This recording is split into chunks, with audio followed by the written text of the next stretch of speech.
Halo semua, Assalamualaikum warahmatullahi wabarakatuh. Perkenalkan, nama saya Hafifah Almawada dengan NIM 20120111061 dan teman saya Zenianti dengan NIM 20120111019 akan menjelaskan materi ke-6 tentang kebutuhan unsur hara bagi tumbuhan. Nah, materi yang dibahas tentang hara esensial. Hara esensial merupakan unsur yang terdiri dari unsur makro dan mikro yang dibutuhkan tanaman selama masa pertumbuhannya. Pengertian unsur hara. Unsur hara adalah unsur yang berada di siklus hidup dalam sebuah sistem lapisan tanah. Adapun fungsi hara tidak bisa tergantikan atau kurang karena akan menyebabkan metabolisme pada tanaman tidak berjalan dengan baik dan akan terjadi gejala defisiensi berupa tanaman kerdil, tertundanya pemasakan buah, dan gangguan sistem perakaran. Nah, ada juga nih unsur beneficial yang berguna bagi tumbuhan namun tidak untuk memenuhi kadar unsur hara esensial. Contoh unsur beneficial yaitu silikon, titanium, silver, sodium, dan kobalt. Jenis-jenis unsur hara makro yaitu nitrogen, fosfor, kalium, magnesium, kalsium, belerang, dan sulfur.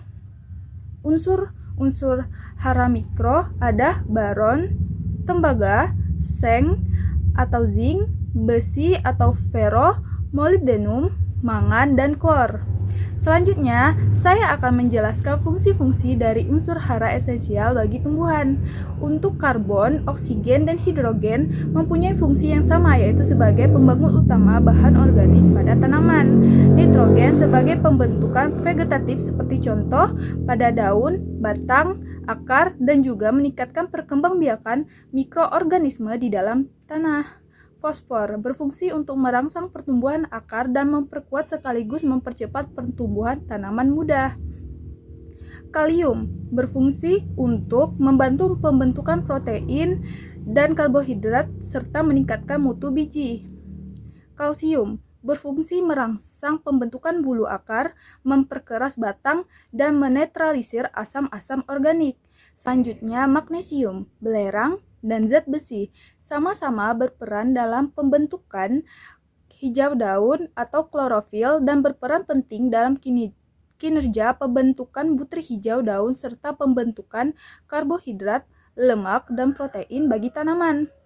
Tembaga diperlukan dalam pembentukan enzim, salah satu enzimnya yaitu laktosa dan askorbik, dan juga tembaga berperan penting dalam pembentukan warna daun. Seng berperan dalam pendorongan perkembangan pertumbuhan tanaman. Molybdenum berfungsi untuk mengikat fiksasi nitrogen oleh mikroba leguminosa sebagai katalisator dalam mereduksi nitrogen. Boron bertugas sebagai transportasi karbohidrat dalam tubuh tanaman dan memperbanyak cabang nodul. Yang terakhir, klor berfungsi memperbaiki dan meninggikan hasil kering dari tanaman tembakau, kentang, kapas, dan sayuran. Nah, berikut materi yang bisa saya jelaskan. Materi selanjutnya akan dijelaskan oleh teman saya yaitu Zenianti. Baiklah, di sini saya akan melanjutkan penyampaian materi dari teman saya Hafifah. Selanjutnya yaitu gejala kekurangan hara pada tumbuhan. Yang pertama, kekurangan unsur nitrogen. Kekurangan unsur nitrogen dapat dilihat dari daunnya yang kuning. Karena kekurangan klorofil, lama-kelamaan daun akan menguning dan akhirnya gugur. Tulang daunnya terlihat pucat dan tanaman akan stunting. Yang kedua itu kekurangan fosfor. Diawali dengan daun-daun tua yang berubah warna menjadi keunguan dan kelabu, tepi daun seperti hangus terbakar, tumbuhan kerdil, dan akhirnya gugur. Yang ketiga, kekurangan kalium. Pada daun, kurang lebih hampir sama dengan gejala kekurangan fosfor. Akan tetapi, jika berbuah, buahnya tidak akan berbentuk sempurna dan kualitasnya jelek. Yang keempat, kekurangan sulfur. Dilihat dari daun muda yang menguning sebagai mobilitas yang rendah di dalam tanaman dan penurunan klorofil secara drastis.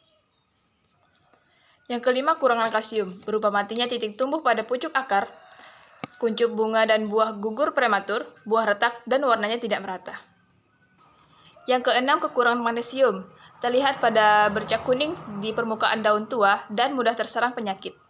Yang ketujuh, kekurangan zat besi, yaitu terjadinya kerusakan akar, tumbuhan stunting, dan klorosis.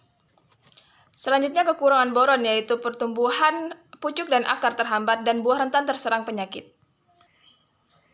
Pada kekurangan tembaga, daun berwarna hijau kebiruan, tunas menguncup dengan kecil, dan pertumbuhan bunga terhambat. Kekurangan mangan menyebabkan tumbuhan kerdil dan daunnya kuning kemerahan. Selanjutnya yaitu kekurangan zinc, daun berlubang, mengering, jarak antar buku pendek, kerdil, dan mengkerut. Kekurangan molibdenum ditandai dengan klorosis di daun tua dan menjalar hingga ke daun muda.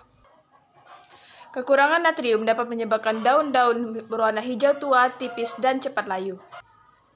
Kekurangan kobalt dapat mengurangi pembentukan hemoglobin dan fiksasi nitrogen. Yang terakhir yaitu kekurangan unsur nikel yang menyebabkan kegagalan dalam menghasilkan benih yang layak. Baiklah, mungkin hanya itu saja yang dapat kami sampaikan. Kurang lebih saya mohon maaf, kepada Allah saya mohon ampun. Wabillahi taufiq wal hidayah. Assalamualaikum warahmatullahi wabarakatuh.